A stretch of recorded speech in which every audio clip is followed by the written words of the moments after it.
Olá, sejam bem-vindos! Estamos no canal Palavra que dá vida ao homem e hoje nós estamos na lição de número 5, lição da Escola Bíblica Dominical. Você que está chegando aqui, não perde tempo, clica no botão inscrever-se, dá aquele joinha, ativa o sininho e juntos vamos aprender, propagar a Palavra de Deus.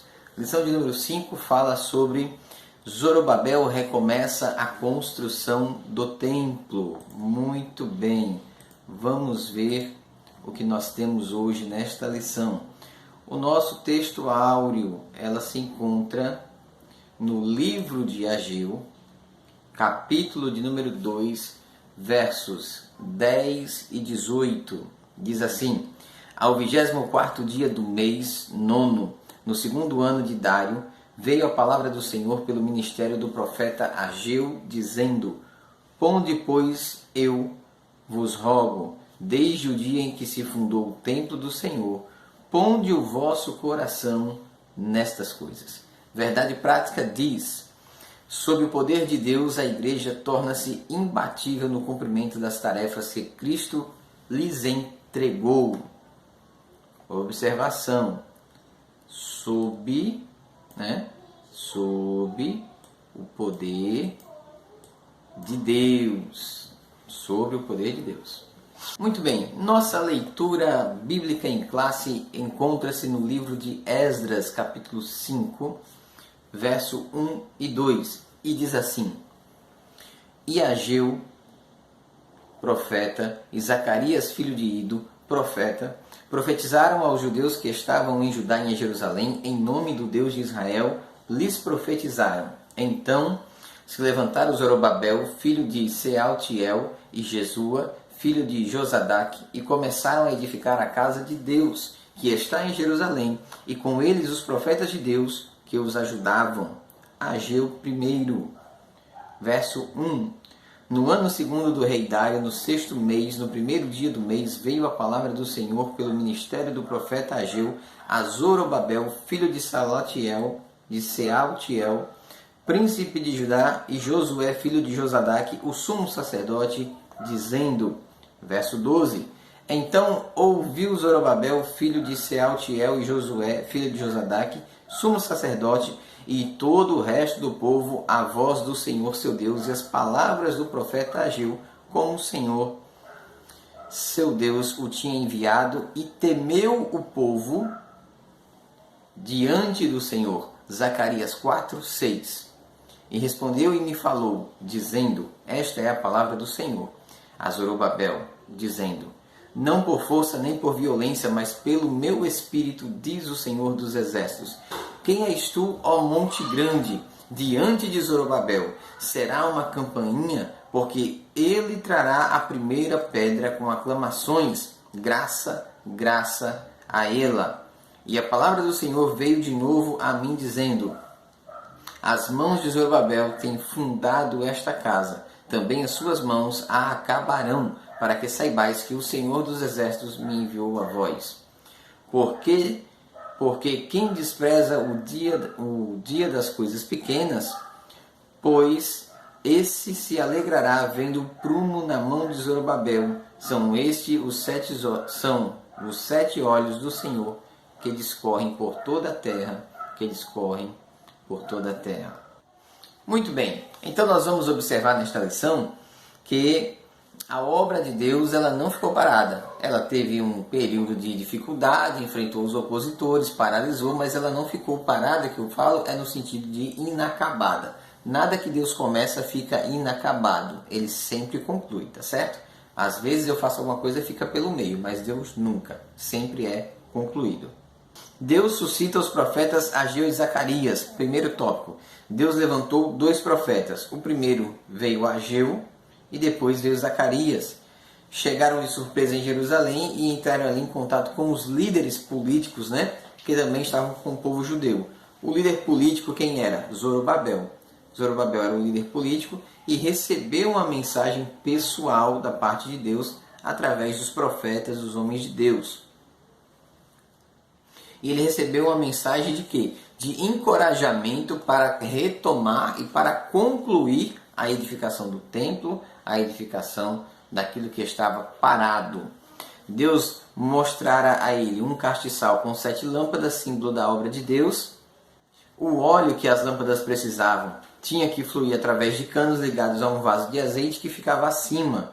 O vaso de azeite, por sua vez, estava em contato com 2 oliveiras. Então ele recebe esta visão de Deus, esta revelação de Deus, esta mensagem de Deus.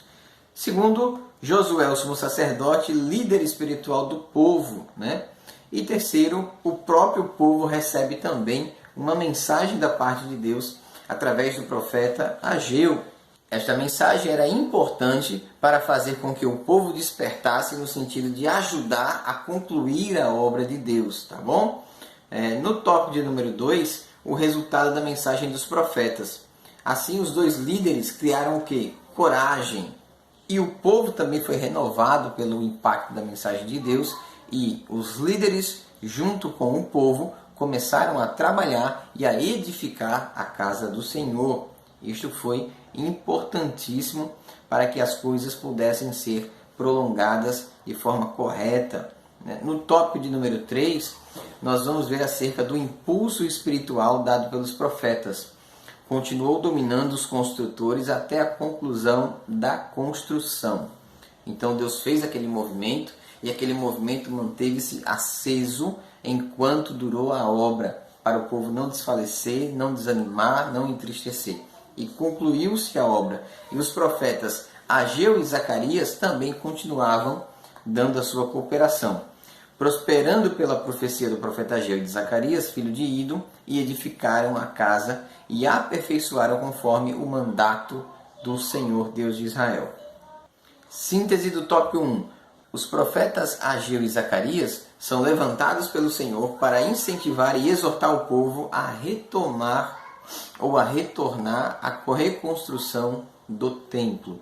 Então, irmãos, Deus sempre levanta alguém em todas as ocasiões, em todos os momentos do tempo e da história. O povo nunca fica desamparado. Deus sempre levanta alguém. Deus sempre usa alguém. Nada fica abandonado. Segundo, o ministério profético, uma prova da manifestação de Deus. Por inúmeros homens de Deus, foram muitos homens de Deus que fizeram grandes sinais no Velho Testamento. Entre eles nós temos Moisés, grande líder do povo de Deus, tirou o povo do Egito, operou milagres e maravilhas. Temos Elias também, grande profeta do Senhor, operou grandes proezas, enfrentou os profetas de Baal. Nós temos, irmãos, também manifestações sobrenaturais no Novo Testamento. Através de quem? Dos apóstolos, dos discípulos de Jesus, do próprio Cristo, né? Daqueles que realizaram a obra de Deus de maneira extraordinária. E todo esse ministério profético, irmão, ele é o quê? Ele é uma prova da manifestação de Deus na vida do homem. Entretanto, uma ressalva no Novo Testamento é que o ministério profético, né? O profeta que a gente conheceu no Velho Testamento, ele perdurou até João. A partir de João para frente, não se tem mais o ministério do profeta como se tinha no Antigo Testamento, tá bom? Tópico de número 3. Mas antes disso, a síntese do número 2. O ministério profético é uma prova da manifestação de Deus, extremamente importante. No tópico de número 3, né? O ministério de profeta à luz da Bíblia. Aí aqui a gente vai entender um pouquinho melhor essa questão. O que o profeta fazia? Ele exerce a função ministerial determinada por Deus. Não é ninguém que diz eu sou profeta. É Deus quem diz você é profeta. Você era escolhido por Deus, era chamado por Deus para o ofício de profeta. O profeta no Antigo Testamento, além de transmitir a mensagem de Deus para o povo, era consultado pelo povo em relação aos serviços espirituais e até mesmo pelos materiais, como por exemplo, em Ezequiel 20, verso 2, os anciões vieram a Ezequiel para que este consultasse ao Senhor por eles. Então eles queriam a resposta de Deus, procuraram o profeta, o homem de Deus. Em Samuel 9, 6 e 7, o profeta Samuel foi consultado acerca das jumentas do pai de Saul que estavam perdidas e eles queriam uma orientação. Em 1 Reis 14, 2, 3, está registrada uma consulta sobre um doente, se ele sararia ou não. Então, profeta de Deus sendo consultado. Também Moisés transmitiu aos anciões o que Deus falava a ele, em Êxodo 19, 7, 8. Então veja que esses profetas, eles eram levantados por Deus com uma missão, uma responsabilidade de orientar o povo acerca da vida espiritual, também dava consulta em relação à vida material e orientava o povo na direção de Deus. Era o profeta do Antigo Testamento. No tópico de número 2, o profeta na dispensação do Novo Testamento. Entre os dons espirituais está o dom de profetizar. 1 Coríntios 12, 10. É o dom de profecia, não o ministério do profeta. O dom de profetizar, este é dado a todos. A qualquer um pode ser dado o dom de profecia, desde, obviamente, que ele esteja debaixo da dispensação de Deus. Existe, porém, uma diferença importante entre o ministério de profeta do Antigo Testamento e no Novo Testamento. No Antigo, os profetas eram consultados pelo povo e transmitiam a resposta de Deus, mas isso perdurou até João Batista. No Novo Testamento, nós vemos pessoas profetizando em inúmeras ocasiões por várias coisas, tá certo? E não especificamente aquele cidadão era um profeta, não necessariamente.